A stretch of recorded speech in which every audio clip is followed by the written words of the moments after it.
Hello everyone, it's a pleasure to have you here. Today we embark on a project under the guidance of our esteemed supervisor, Mr. Autumn Zabat. I'm delighted to introduce our group. It's me, Shema Belloumi, and Nassim Jbiri. Throughout this presentation, we will be highlighting the pivotal role of English proficiency for clinical psychology students, emphasizing its significance as a foundational skill essential for their academic and professional success.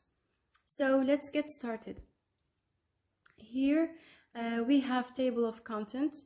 I'll be covering English for clinical psychology, which is organized into several key sections.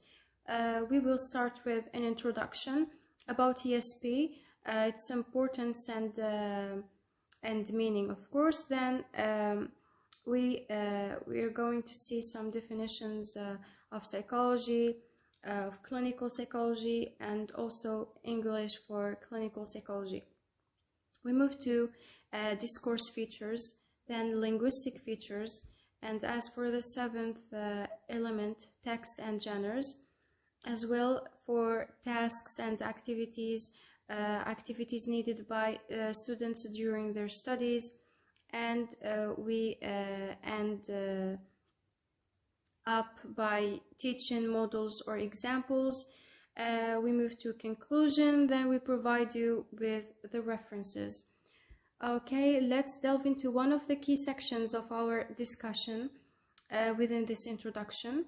So, the concept of English for specific purposes, ESP, through the perspective of Hutchinson and Waters, is an approach to language teaching where decisions about content and method are based on the learner's specific reasons for learning. Robinson, on the other hand, sees ESP as an enterprise that integrates education, training, and practice, drawing on knowledge from language, pedagogy, and the students' specialist areas of interest. Ultimately, ESP courses aim to equip learners with English proficiency tailored to their specific needs or target situations. Now we will explore the definition of psychology, which is the scientific study of individuals' behavior and mental processes, as stated by the American Psychological Association and JERG. Psychologists actively engage in researching and comprehending mental processes, brain functions, and behavior. Describe it as a hub science by Boyack, Clavens, and Bona. Psychology has robust connections with medical sciences, social sciences, and education, making it a pivotal field in understanding human nature and cognition. Okay, for our second definition, which is clinical psychology, it is a branch of psychology. It is a science that generates research efforts to discover and validate information about what people are like and why they behave as they do. Okay, for our last definition, which is English for clinical psychology. It refers to the application of the English language within clinical psychology majors. It applies language skills in clinical psychology, emphasizing academic writing and mastering clinical terminology. Also, it develops communication skills for effective performance in the field. Okay. For the fifth element, we have discourse features. In the context of clinical psychology education, discourse features analyze students' communication about psychological concepts, helping educators assess understanding, communicating skills, and practical application. It helps future clinicians gain insights into a client's thoughts, emotions, and mental well-being. Now we will move to linguistic features. Okay, so this one, linguistic features, like are fundamental tools that shapes the language within a particular field. These features include grammar, syntax, vocabulary, and tone, shape language in clinical psychology, facilitating effective communication and therapeutic interaction, promoting healing and well-being. Starting with the first element, which is grammar. Grammar here, basically, as a linguistic features, it governs words and phrase formation in language. It includes elements like syntax, morphology, and semantics, influencing how language is organized and understood. Also, adjectives, prepositions, conjunctions. In English for clinical psychology, mastering grammar, tenses, and sentence structure is essential.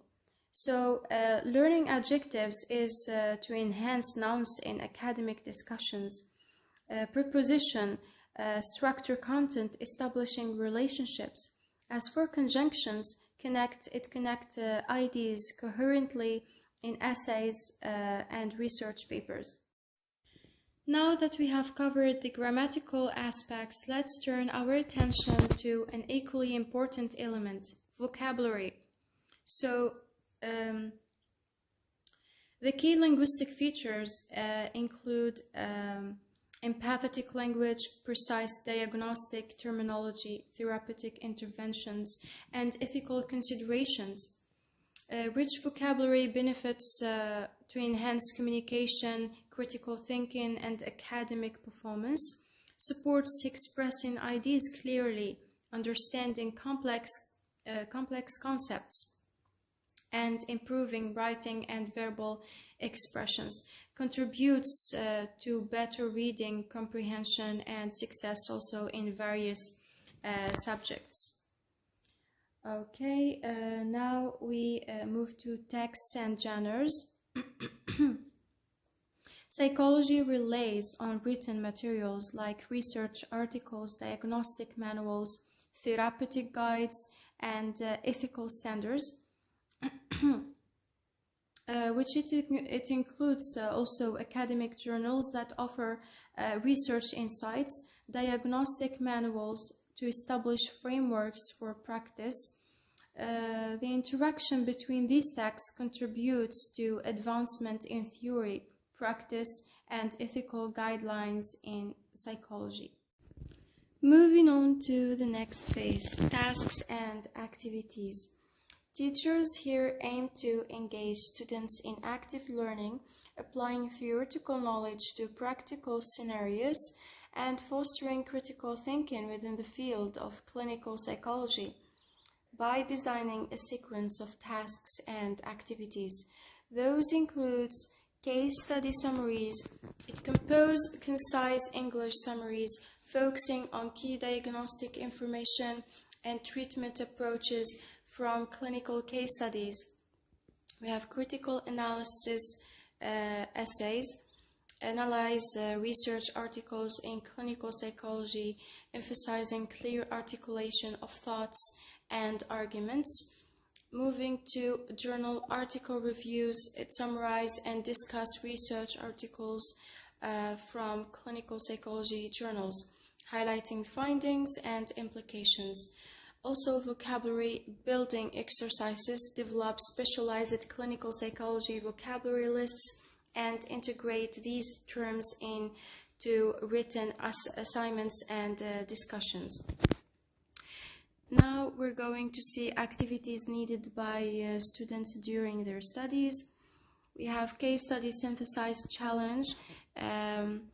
Students analyze diverse clinical case studies and craft concise summaries focusing on key diagnostic details and innovative treatment approaches.